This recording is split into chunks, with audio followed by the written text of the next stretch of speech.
Hello, this is Delia, and I'm reading The Struggle, and I'm now on chapter 15, part 1.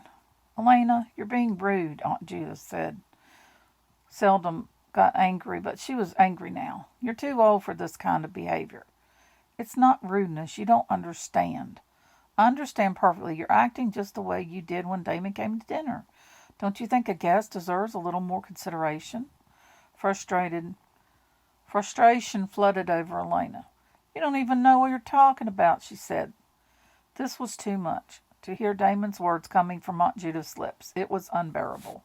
Elena, a malted flush was creeping up Aunt Judith's cheeks. I'm shocked at you. And I have to say that this childish behavior only started since you've been going out with that boy. Oh, that boy, Elena glared at Damon. Yes, that boy, Aunt Judith answered. Ever since you lost your head over him, you've been a different person. Irresponsible, secretive, and defiant. He's been a bad influence from the start, and I won't tolerate it anymore. Oh, really? Elena felt as if she were talking to Damon and Aunt Judith at once, and she looked back and forth between the two of them. All the emotions she had been suppressing for the last days, for the last weeks, for the months since Stefan had come into her life, were surging forward. It was like a great tidal wave inside her over which she had no control. She realized she was shaking. Well, that's too bad, because you're going to have to tolerate it. I am never going to give Stefan up. Not for anyone. Certainly not for you. This last was meant for Damon, but Aunt Judith gasped. That's enough, Robert snapped. He appeared with Margaret, and his face was dark. Young lady, if this is how that boy encourages you to speak to your aunt... He's not that boy. Elena took another step back so she could face all of them. She was making a spectacle of herself. Everyone in the courtyard was looking, but she didn't care. She had been keeping a lid on her feelings for so long, shoving down all the anxiety and the fear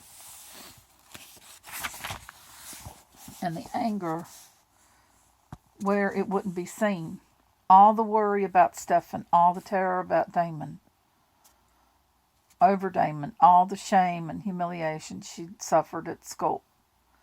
And she'd buried it deep, and now it was coming back, all of it, all at once, in a maelstrom of impossible violence.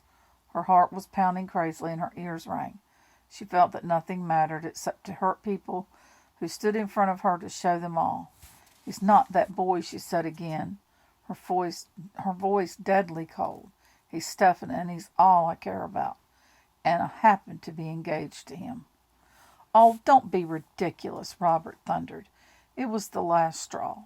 Is this ridiculous? She held up her hand, the ring toward them. We're going to get married. You're not going to get married, Robert began. Everyone was furious. Damon grabbed her hand and stared at the ring, then turned abruptly and strode away. Every step full of barely leashed savagery.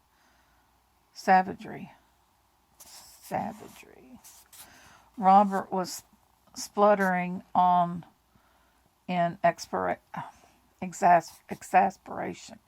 Aunt Judith was fuming. Elena, I absolutely forbid you. You're not my mother, Elena cried. Tears were trying to force themselves out of her eyes. She needed to get away, to be alone, to be with someone who loved her. If Stefan asks, tell him I'll be at the boarding house, she added, and broke away through the crowd. And I will continue on to part 2.